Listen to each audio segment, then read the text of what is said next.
আসসালামু আলাইকুম, সুপ্রিয় দর্শক মণ্ডলী।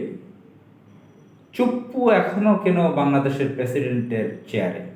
ওয়ারেন্ট অফ প্রেসিডেন্সি অনুযায়ী প্রেসিডেন্টের চেয়ারটা হচ্ছে নাম্বার ওয়ানের, তারপরে প্রধানমন্ত্রী, তারপরে স্পিকার, তারপর প্রধান বিচারপতি।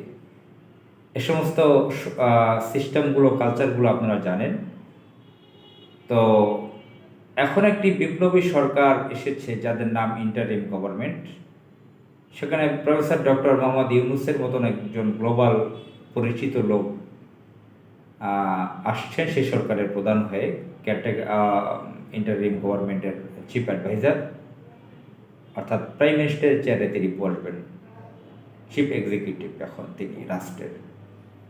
এটা কিন্তু ওয়ারেন্ট অফ প্রেসিডেন্সি অনুযায়ী 2 নম্বর পদ, দ্বিতীয় পদ। এখন সেই যে অবৈধ যারা অবৈধভাবে রাষ্ট্র ক্ষমতায় ছিল, আওয়ামী লীগ অপশক্তি ইন্ডিয়াকে সাথে নিয়ে সন্ত্রাসীপানা করে বাংলাদেশের রাষ্ট্র ক্ষমতা দখল করে, তারা 16 বছর রাষ্ট্রে যে গণহত্যা চালিয়েছে, গুম করেছে, ডাকাতি করেছে, ধর্ষণ করেছে, পুরো দেশকে অকার্যকর রাষ্ট্রে পরিণত করেছে। সে অবৈধ সরকারে রেখে যাওয়া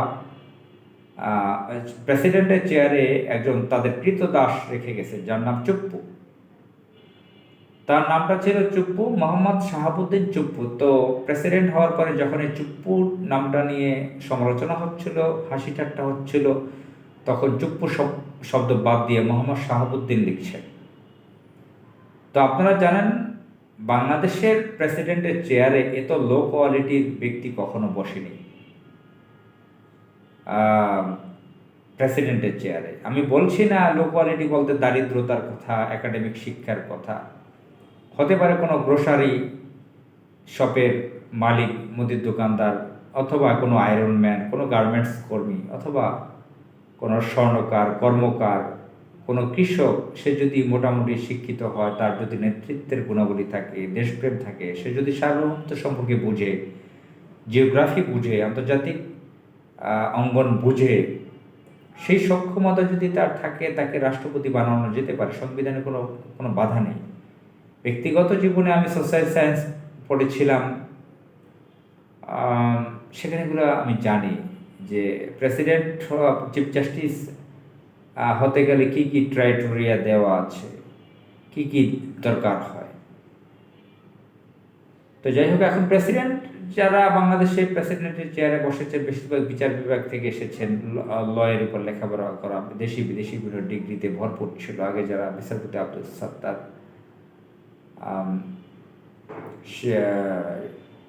শেখ মুজিবুর রহমান, তো তা জানেন, সেও প্রেসিডেন্টের চেয়ারে ছিল। জিল্লুর রহমান ছিল, শহীদ প্রেসিডেন্ট জিয়াউর রহমান ছিলেন, বিচারপতি মোহাম্মদ শাহাবুদ্দিন ছিলেন। তো এরকম অনেকেই ছিলেন। আব্দুল হামিদ ছিলেন। আব্দুল হামিদ তো জোকার হিসেবে পরিচিত, বা লুচ্চা হিসেবে পরিচিত, বিড়িখোর হিসেবে পরিচিত। কিন্তু এই চুপ্পুর মতন এত থার্ড ক্লাস, ফোর ক্লাস লোক বাংলাদেশের প্রেসিডেন্টের চেয়ারে বসছে, এটা সে একটা ব্যাংকে চাকরি করতো, সেখানে বসে ব্যাংকের টাকা চুরি করত। সে গোপালীর একটা কৃতদাস ছিল, তাকে পূজা করত। সে নিজেই সেটা স্বীকার করেছে। তার ছেলে ড্রাগ এডিক্টেড, ড্রাগের ব্যবসা করে, বিভিন্ন মেয়ে লোক নিয়ে আকাম কুকাম করে, সেটা মানুষের মুখে মুখে, সেগুলো জানে সবাই। আর মানুষের মুখে বাজারে এমন কথাও রয়েছে, সেটা সত্যটা কতটুকু জানি না, তার স্ত্রী এরশাদের কলগার্ড ছিল।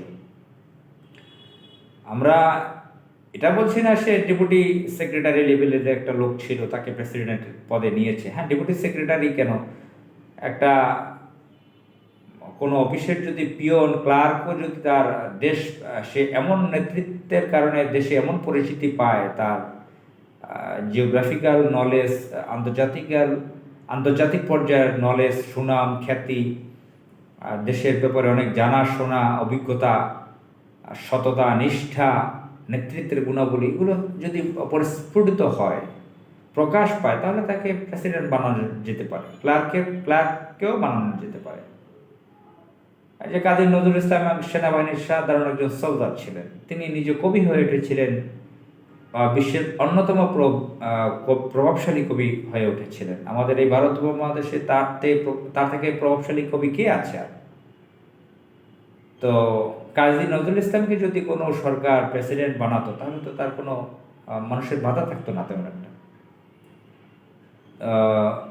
শিল্পী আব্বাস উদ্দিন একজন ক্লার্ক ছিলেন, তার যোগ্যতার গুণাবলীতে তিনি যদি রাষ্ট্রবিজ্ঞানের জ্ঞান অর্জন করতেন, জিওগ্রাফি জানতেন, তিনি যদি প্রেসিডেন্টের চেয়ারে বসতেন তো মানুষের কোটি কোটি মানুষের বাধা থাকতো না। তো চুপ্পু তো সে ধরনের কিছু না। চুপ্পু একটা ব্যাংকের টাকা চুরি করত, আচ্ছা সেটা গেল যে আওয়ামী লীগ তাকে টাকা চোর, ব্যাংকের লোক, আওয়ামী লীগের মানে হাসিনার গোপালীর কৃতদাসকে প্রেসিডেন্ট বানিয়েছিল। তা যাই হোক, এখন সেই সরকারের তো পতন হয়েছে, তারা তো পালিয়ে গেছে। সেই সরকারের রেখে যাওয়া কৃতদাস কেন প্রেসিডেন্টের চেয়ারে থাকবে? তাহলে কিভাবে ইন্টারিম গভর্নমেন্ট প্রফেসর ডক্টর ইউনূসের সরকার চলবে? একটা ভয় থেকে যায় না, একটা ফিয়ার থেকে যায় না, কোন সময় কি হয়ে যায়, কি করে না করে। সাংবিধানিক একটা ব্যাপার স্যাপার তো আছে, সেই সংবিধান তো ওরাই আবার রেখে গেছে, কোন সময় কোনটা ঘটিয়ে ফেলে। আর না ঘটালেও তো একটা আনইজি অবস্থা লাগে, আনইজি বলে না যে কেমন একটা লাগে, একদম প্রেসিডেন্ট প্রোটোকলে তো সে বড়। প্রফেসর ডক্টর ইউনূস আন্তর্জাতিক খ্যাতি সম্পন্ন যতই হোক, সারা বিশ্ব তার হাতের মুঠোয় হোক না কেন, এখন স্ট্রাকচারটা রাষ্ট্রের এমন, এখন একটা রাষ্ট্রীয় অনুষ্ঠান হলে এখানে চুপ্পুর মতন লোক প্রধান ফার্স্ট চেয়ারে বসবে, সেকেন্ড চেয়ারে ডক্টর ইউনূস বসবে। তো কিভাবে সে এই যে কোটি কোটি মানুষ বিপ্লব করে দেশটা স্বাধীন করেছে, সেই সরকার কিভাবে তিনি স্বাধীনভাবে পরিচালনা করবেন? আর সেই দুষ্কৃতকারীদের লোক কেন এখানে থাকবে? এখানে তো তথ্য পাচার হচ্ছে। তো যাই হোক, আমরা চাই খুব দ্রুত এই চুপ্পুকে অপসারণ করা হোক, খুব দ্রুত অপসারণ করা হোক। মানুষ এটাকে আসলে মানতে পারছে না, খুব বিব্রতকর পরিস্থিতি, একে সরানো দরকার। আসসালামু আলাইকুম।